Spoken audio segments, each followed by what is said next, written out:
Adam, it's Clarissa. So we've got a mayonnaise commercial coming up tomorrow that we need your help with. It's a 24-hour shoot in the forest, and it's going to be raining all day, so that'll be a lot of fun.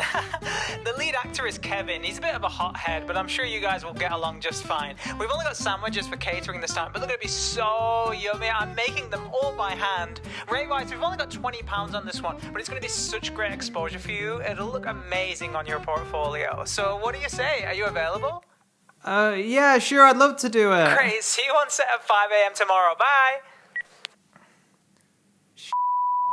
Should you say yes to every new film project opportunity that comes your way? This is an area that quite a lot of filmmakers seem to struggle with as they begin to grow in their careers. Is this one job going to be the masterpiece that is missing from my showreel? Or should I just do this project because the paycheck is quite nice, but I'm gonna be pretty bored throughout the whole process? These are just some of the questions that I've pondered so far in my filmmaking career. But because of my involvement in many regretful and inspiring projects, I figured out a pretty solid formula to help you guys figure out which projects to take on and which ones to pass along to someone else. So to better illustrate this, let's think about your career in terms of stages. Stage 1 is the aspiring filmmaker. This is someone who has decided to start putting themselves out there in order to build a career in the industry. Beginner self-shooters, camera trainees, runners, you name it, these people are usually in stage 1. If you're at this stage, you'll have more reasons to say yes to projects than to say no, with the majority of the yes reasons being related to thoughts such as, will I learn something new on this shoot? Will I meet new cast and crew that will be beneficial to my network and my opportunities? Any extra incentives like decent pay or the project being particularly interesting are all just bonuses at this point in your career, because you're going to have to spend some time proving to others and yourself that you've actually got what it takes to be useful on a film set. But as you get busier and busier, you won't have the time to say yes to everything. And this is when we move onto stage 2, the established filmmaker. This is when things will start to get a little tricky because you're going to have many shoot opportunities where the dates will clash with one another, meaning you'll have to strategically choose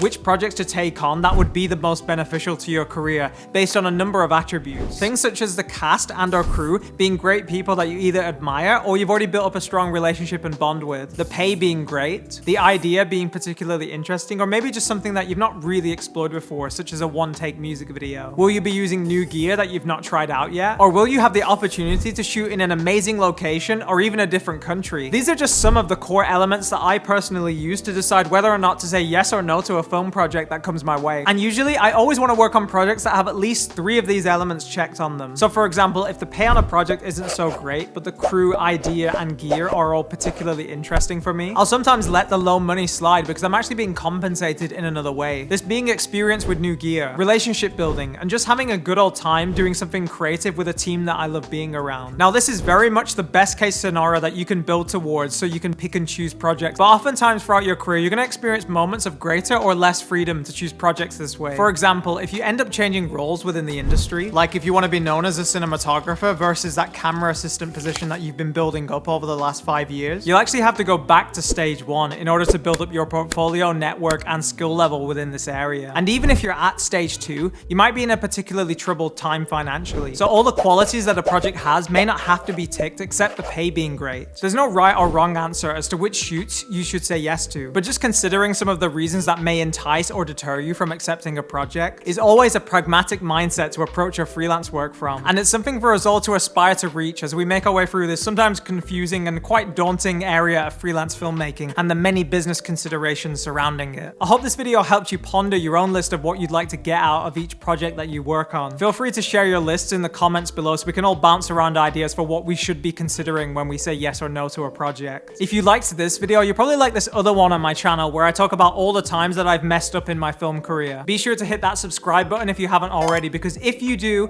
I will let you borrow Roger Deakins' Oscars. Maybe. Thank you all so much for watching, and I'll see you in the next video.